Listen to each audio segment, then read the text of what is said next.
장하성 주중 한국대사가 31일 열린 베이징 특파원단과의 간담회에서 한중 간 정기 항공편이 2달 새 2.5배 늘어나는 등 한국인의 중국 입국 길이 계속 넓어지고 있다고 했습니다. 안녕하십니까. 이것저것 다 해보는 왕초보 유튜버 이해왕TV의 빌리입니다. 3주 연속 코로나19 확진자가 발생하지 않으면 추가 노선을 배정하는 인센티브를 결정했는데 실제 최근에 일련의 사태로 인해 한국 내 확진자가 늘어나는 바람에 이런 협의들이 대부분 보류된 상태입니다. 지난 8월 5일부터 중국 정부가 한국 유학생과 취업자 유효한 거류증을 소지한 교민 등에 대해서 비자 발급을 제기하면서 중국 입국 수요가 급증하고 있어요. 8월 5일부터 25일간 중국 대사관을 통해서 발급된 비자만 4,500건 이상, 그러니까 하루 평균 200에서 300명이 비자를 받고 있고, 그 비자를 받은 사람들이 항공편을 이용하기에는 턱없이 부족한 수준입니다. 최근 중국에 생활하는 중국 정부의 발표에 따라서 코로나 감염자가 하나도 새롭게 발견되지 않아서 모든 일상생활이 원래대로 돌아왔고, 각 성 간의 이동도 관련 앱만 하나 설치하면 전혀 문제없을 정도로 자유로워졌습니다. 중국 내 여행과 비즈니스는 전혀 문제없는 그런 상황이죠.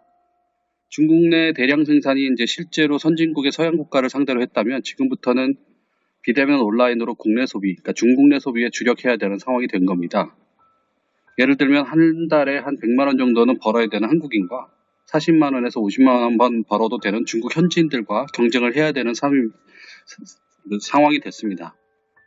항공기가 매일같이 뜹니다만 고향 한국으로 돌아가는 항공기는 이곳 칭다오에서는 주 2회뿐이고 근처의 지역에서도 일주일에 한두 편이 전부입니다.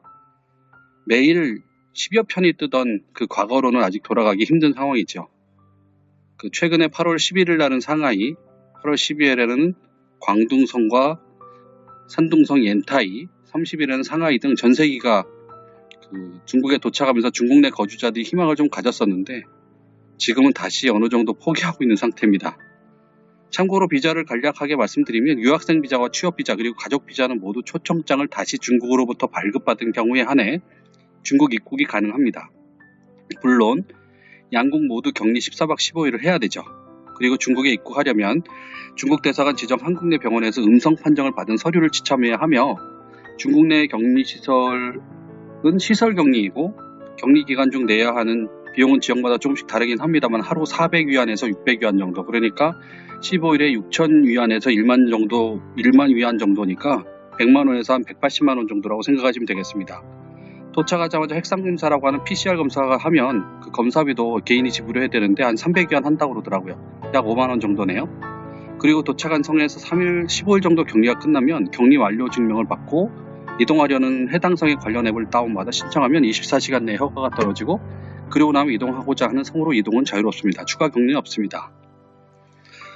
지금 중국 상황을 간략하게 말씀드렸고요. 그리고 오늘은 여기까지 하겠습니다. 감사합니다.